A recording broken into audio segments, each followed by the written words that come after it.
Trump की Iran को मुज़ाकरात और मुआहदे की पेशकश के साथ धौंस और धमकियां। कहा कि ईरानी मुज़ाकरात में कोई जल्दी नहीं, फौजी कार्रवाई का ऑप्शन मौजूद है। अमरीकी नशरियाती इदारे को इंटरव्यू के दौरान अमरीकी सदर डोनाल्ड ट्रंप ने दावा किया कि हम जो चाहते हैं वो आहिस्ता आहिस्ता हासिल कर रहे हैं। मुज़ाकराती फरीक बहुत सख्त है, इसमें काफ़ी वक्त लगता है, मुझे कोई जल्दी नहीं। हम जो चाहते हैं और वो अगर हमें नहीं मिलता तो हम उसे एक और तरीके से हासिल करने वाले हैं। न्यूयॉर्क टाइम्स के मुताबिक अमेरिका ने डील तय पाने से कबल ईरान के सामने मजीद सख्त शराइत रख दी। मजीद सख्त शराइत का मकसद तवील जंग बंदी को यकीनी बनाना और जौहरी खदशात को दूर करना है। ईरान अमेरिका के साथ किसी भी मुआहदे को उस वक्त तक कबूल नहीं करेगा जब तक उसके ठोस और अमली नताइज सामने न आ जाएं। ईरानी पार्लियामेंट के वर्चुअल इजलास से खिताब में स्पीकर बाक़िर ग़ालिबाफ ने कहा कि ईरान को मुखालिफ फरीक के वादों पर एतमाद नहीं, इसलिए किसी भी मुआहदे में पेशरफ्त का वाहिद मयार हकीकी और काबिल तस्दीक नताइज होंगे। ईरान अपने अवाम के हुकूक के तहफ़्फ़ुज़ को हर मुमकिन मुआहदे में बुनियादी शर्त के तौर पर रखता है। जब तक इन हुकूक की ज़मानत नहीं मिलती, तेहरान अपनी जिम्मेदारियाँ पूरी नहीं करेगा। दुश्मन के बयानात और वादों पर एतमाद नहीं किया जा सकता, इसलिए ईरान सिर्फ उसी सूरत में किसी मुआहदे का हिस्सा बनेगा जब उसके अमली नताइज वाज़ेह हों।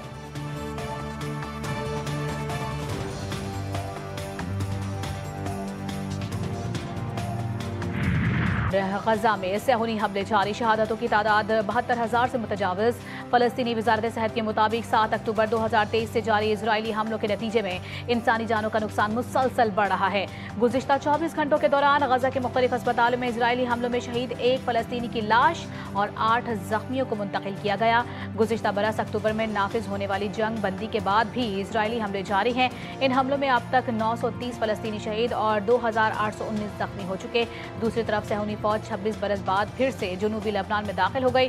सेहूनी फौज लेबनान के सबसे बड़े दरियाए लतानी पर कब्जे के बाद अहम शहर निप्तिया में दाखिल हो गई।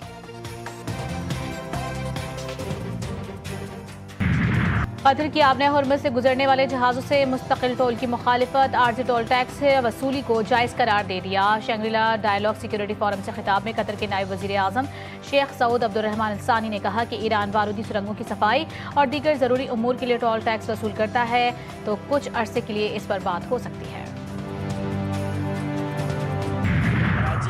बहुत तेज़ी से कब्ज़ा माफिया और जराइम पेशा अफराद की आमाजगाह बनता जा रहा है।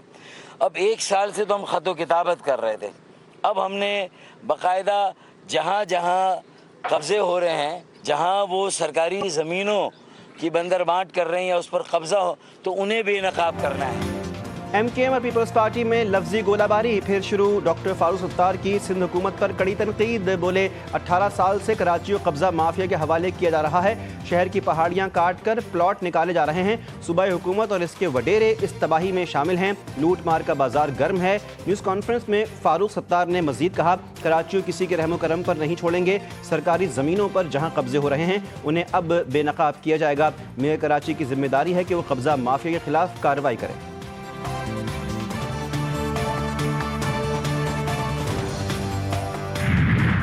1 इंच ज़मीन KMC ने ये नहीं दी। अगर बाग इब्ने कासिम किसी को अलॉट किया गया है तो पकड़ लें मुझे। वो अनफॉर्चुनेटली उस लड़के ने प्रेस कॉन्फ्रेंस करते हुए 134 एकड़ बाग इब्ने कासिम का जिक्र किया। तुमने शहर का विरसा तबाह कर दिया, तुम लोगों ने तोड़ दी चीज़ें सारी। मैं उस विरसे को बहाल करने की कोशिश कर रहा हूं। तुम लोग कह रहे हो कि मैं गलत कर रहा हूं। ओ भाई, मैं तुम्हारे प्रेशर में नहीं आऊंगा। हिल पार्क KMC की मलकियत थी, है और रहेगी। मेयर कराची मुर्तज़ा वहाब का MKM को जवाब। कहा, हिल पार्क की 1 इंच जगह भी किसी को नहीं दी। खालों और लाशों की सियासत ने शहर कराची को नुकसान पहुंचाया। शहर को तकसीम और नुकसान पहुंचाने वाली सियासत से इज्तनाब करना होगा। MKM वालों ने शहर का विरसा तबाह कर दिया, मैं उसे बहाल कर रहा हूँ। मुर्तज़ा वहाब की अमीर जमात इस्लामी हाफिज नईमुर रहमान पर भी तनकीद। कहा, ईद खत्म होते ही इन लोगों की सियासत शुरू हो गई।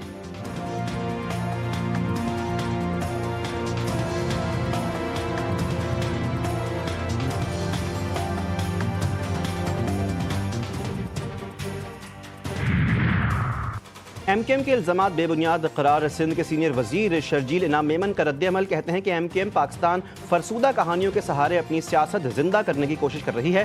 पुराना तर्ज-ए-अमल दोहराया जा रहा है। इनकी सियासत नारों, इल्ज़ामात और बहरान पैदा करने की गिर्द घूमती है। तर्जुमान सिंध हुकूमत सादिया जावेद ने रद्द-ए-अमल में कहा कि जो माजी में खुद मास्टर प्लान के कातिल रहे वो आज हमें कानून की किताबें ना सिखाएं। जब आपके पास ताकत थी तब शहर को मलबा बनाया और अब बनता हुआ शहर आपसे देखा नहीं जाता। फारूक सत्तार साहब, इल्जामात की हांडी बार बार नहीं चढ़ती, अब अवाम बेदार हैं।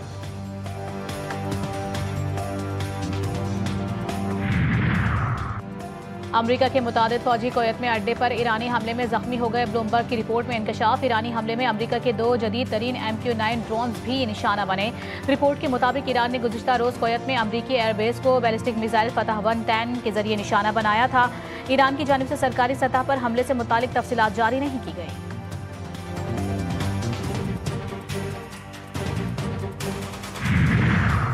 अमरीकी फ़ौज का खलीज ओमान में ईरान जाने वाले कमर्शियल जहाज़ को नाकारा बनाने का दावा। अमरीकी सेंट्रल कमांड के मुताबिक अमरीकी नाकाबंदी की खिलाफ वर्जी पर गिमीलिया के परचम बरदार जहाज़ को निशाना बनाया गया।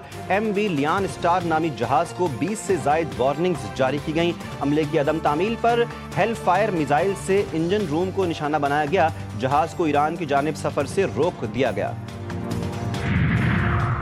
पाकिस्तान और यूरोपीय यूनियन का स्ट्रेटेजिक डायलॉग का 8वां इजलास 1 जून को होगा। तर्जुमान दफ्तर खारजा के मुताबिक इजलास में शिरकत के लिए नायब वज़ीर आज़म सागदार की दावत पर यूरोपीय यूनियन के नुमाइंदे का काजा कालस 1 जून को पाकिस्तान पहुंचेंगी।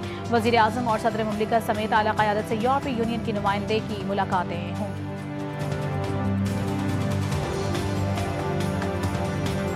आइंदा माली साल के बजट पर IMF और हुकूमती मुआशी टीम के दरमियान मुज़ाकरात मुकम्मल। तमाम उमूर और अहदाफ पर इत्तिफाक हो गया। 220 अरब रुपए के नए टैक्सेस आयद करने का इम्कान। ज़राए के मुताबिक आइंदा माली साल के बजट का हजम 18,000 अरब रुपए के लगभग हो सकता है। सिर्फ तनख्वाहदार तबके पर रिलीफ के लिए FBR के वर्चुअल मुज़ाकरात जारी। IMF ने रवा माली साल के लिए FBR के टैक्स अहदाफ में कमी पर इत्तिफाक कर लिया।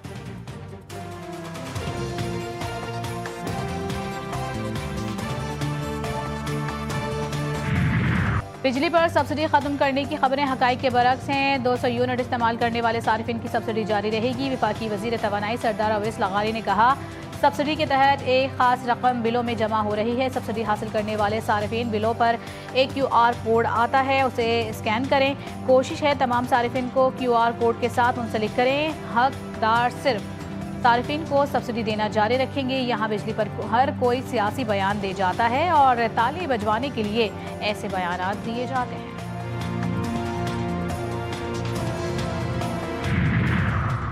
दिल्ली बल्तिस्तान असम्बली के इंतखाबी दंगल 7 जून को सजेगा। सियासी जमातों की इंतखाबी मुहिम जारी। Chairman Peoples Party Bilawal Bhutto Zardari आज स्कर्दू पहुंचेंगे। उम्मीदवारों और तंजीमी अहदेदारों से मुलाकातें शेड्यूल। कल से बाकायदा इलेक्शन कैंपेन का आगाज करेंगे। पीपल्स पार्टी के 23, मुस्लिम लीग नून के 22, इस्लामी तहरीक के 10 जबकि मजलिस वहदत मुस्लिमीन के 7 उम्मीदवार मैदान में 9,58,480 वोटर्स हक़ रायदही इस्तेमाल करेंगे।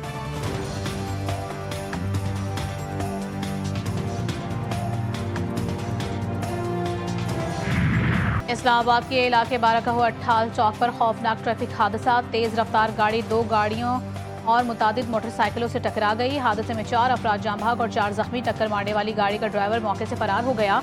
FIR के मुताबिक ट्रैफिक हादसा रेस लगाने के बाइस पेश आया।